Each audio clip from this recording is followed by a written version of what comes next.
Hi there, I'm Dr. Melanie McNally with Destination U, and today I am going to talk about reassurance seeking, specifically when we are doing reassurance seeking to alleviate anxiety.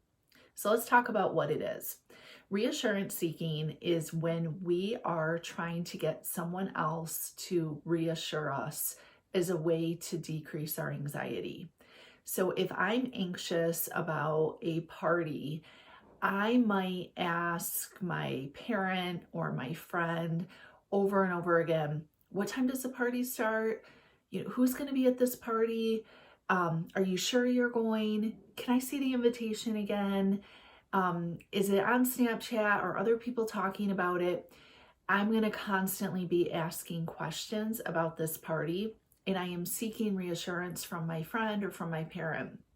I want them to reassure me that other people are going to be there. I want reassurance that I know exactly what time this party starts. I want reassurance that my mom is going to come pick me up if I start feeling anxious. I need them to reassure me so that my anxiety can decrease and feel a little bit better. Now, parents, you may recognize reassurance seeking in your teen or tween because you yourself feel so annoyed and irritated. You might find yourself being like, oh my God, we've talked about this a million times, or we've gone over this already, or I already answered that question, and you notice that you feel really annoyed and irritated. That's a sign that your teen or tween is seeking reassurance.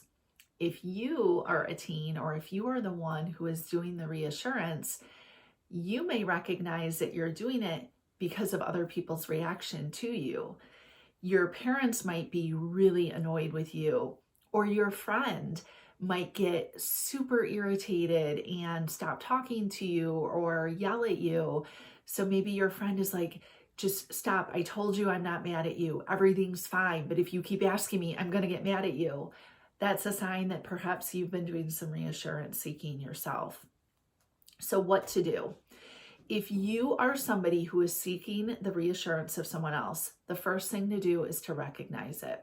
Recognize when you are asking for somebody else to reassure you so that you can decrease your own stress or anxiety. Once you recognize it, now you can do something about it. So you can start to talk back to your anxiety, and you can say, okay, I know other people will be at this party. I double checked the invitation. My friends have already told me once that they'll be there. You can start to kind of talk back a little bit. You might even use a little logic and say, you know what, even if things don't go the way that I want them to, I'm sure I'll still have a good time. Or, you know what, even if things don't go the way that I want them to, I'll be able to get through it. So you talk back, you use logic, you use reasoning as a way to decrease your anxiety. Now, as you're doing that, you might also want to add in some physical relaxation, because typically when we're anxious, our heart rate increases.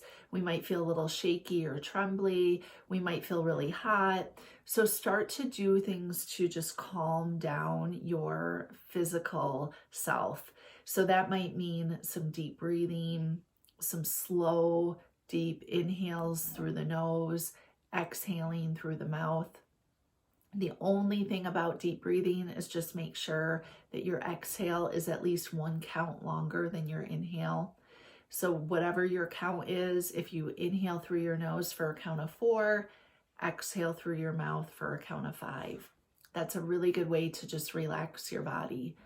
You can also do some muscle relaxation where you focus on feeling, tightening and relaxing different muscle groups. So you start with your feet and you just move your way up your body, going through different muscle groups. And then the third way that you can relax your body is just some muscle-mind connection. Try and focus on feeling your feet without moving a muscle. So you put all of your attention, all of your awareness into feeling your feet, but you don't move them. And that's just a way to calm down your physical self. So you can choose one of those physical relaxation techniques and then combine it with the self-talk as a way to calm yourself down, to regulate your nervous system. Now, if you are somebody who is dealing with a person who is seeking your reassurance. So maybe you're a parent or you're a friend to somebody who's highly anxious. They're asking you all these questions. You find yourself getting really annoyed and irritated. The first thing you want to do is point it out to them. Gosh, it seems like you feel a little anxious about this party, and it seems like you're worried about getting there on time. So why don't you come up with a plan to make sure that you can get there on time? Or it seems like you're really worried about what to do with this party. Why don't you see if you can figure out a way to handle different scenarios that might come up? Or why don't you reach out to a friend and see if that friend will meet you at the party so you have somebody to walk into? You can help them with a little bit of problem solving. You can point out that there are things they can do to deal with the anxiety on their own, but don't answer the questions. Once you've answered it one time, that's enough. You can remind them, I already answered that question for you. Now, what's something that you can do to help yourself feel better? You seem really anxious about getting to this party on time. What do you need to do to make sure that you get there on time? And if you're a friend of somebody who's very anxious and does a lot of reassurance seeking, they're constantly asking you, are you mad at me? Did I do something wrong? You can answer them one time, like, no, I'm not mad.